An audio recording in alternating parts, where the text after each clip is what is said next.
Okay, cat people. You know that question we all have?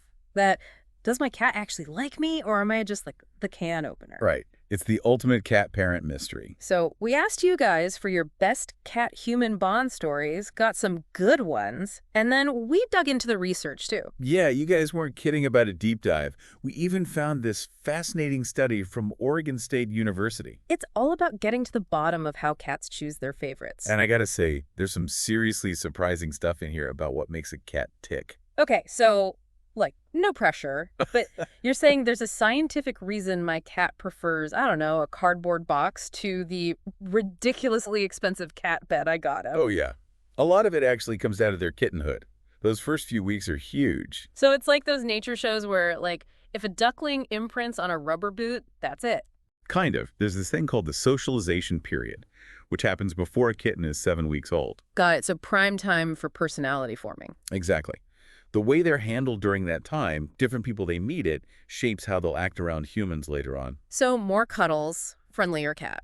Basically, think about it. If your first few weeks on Earth were spent being, like, poked by giant hands and hearing loud voices, you'd probably be a little wary of humans too. Makes sense. That explains why my friend's cat, who is a rescue, is so much more standoffish than my grandma's cat. Hers has been spoiled rotten since day one. Precisely. Early experiences make a huge difference. But get this. One of the studies we looked at found that cats were actually more likely to approach humans who, get this, ignored them at first. Wait, seriously? I thought showering them with love was the way to go. Okay, hold up. Ignoring cats, you're blowing my mind a little. So to win over a cat, I gotta, like, pretend they don't exist. Not exactly. It's more about letting them come to you. Remember we talked about cats needing to feel in control? Right, because they're like tiny furry monarchs or something. Exactly. Being all up in their space can be overwhelming, especially at first. But when you let a cat approach on their own terms, You're saying, hey, I get you, Your Highness. right, like, I respect your boundaries, that builds trust, which is huge if you want to get into the whole cat communication thing, because they are trying to talk to us. Whoa, wait. Are you saying those 5 a.m. yows at my face actually mean something? Maybe not that specifically, but yeah, cats are big on nonverbal cues. It's just, we got to learn their language. So, like, when my cat slow blinks at me from across the room. That's a huge compliment. Yeah. It means they feel comfy, safe, enough to actually close their eyes around you. Oh, I'm honored. You should be. But there's so much more to it. Tail twitches, the way they rub against you. One of the stories we got even talked about a cat owner who finally figured out his cats were obsessed with chasing bugs Okay, that tracks. Mine too. because they were hardwired for that stalking and pouncing action. So he started making these homemade toys. No way. To match what they already loved. Exactly. And became like toy-making royalty in his cat's eyes. That's brilliant. Speaking of things cats love, can we talk about routine? Mine is obsessed with my morning coffee routine. Oh, for sure. Cats are all about that predictable life. Like it calms their nerves. Totally. One source even said it's tied to their survival instinct, back from when they were wild.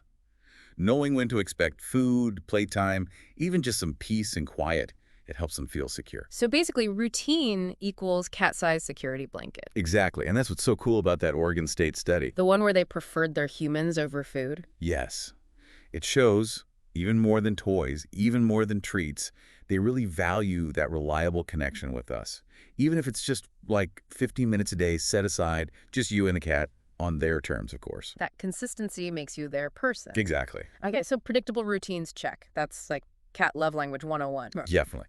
But it gets even more complex because get this, a cat's past experiences can really affect who they get close to now, like way back in their history. You're saying they remember that time I accidentally stepped on their tail when they were a kitten? Maybe. More like those early experiences create these associations in their little cat brains.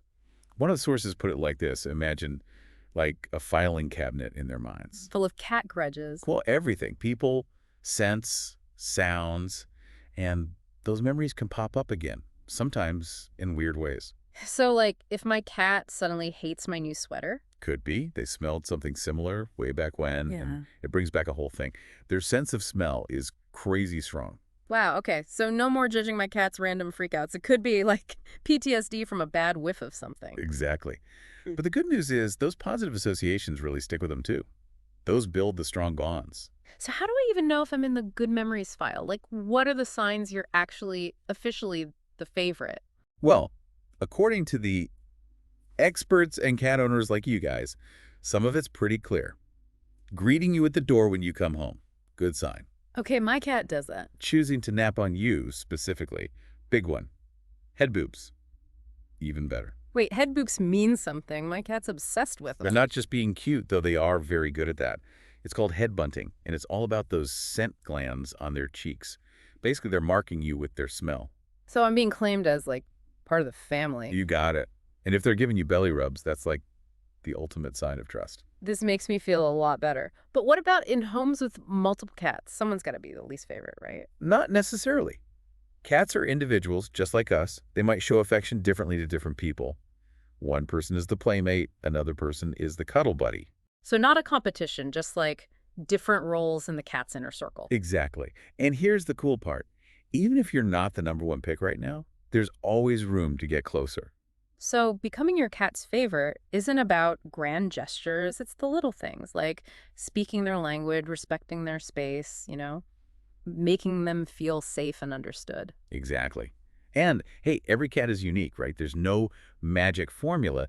But when you pay attention to those little cues, understand their history, you can build that awesome bond based on, real trust. And maybe, just maybe, the next head boop they give us is their way of saying, thanks for getting me. I love that.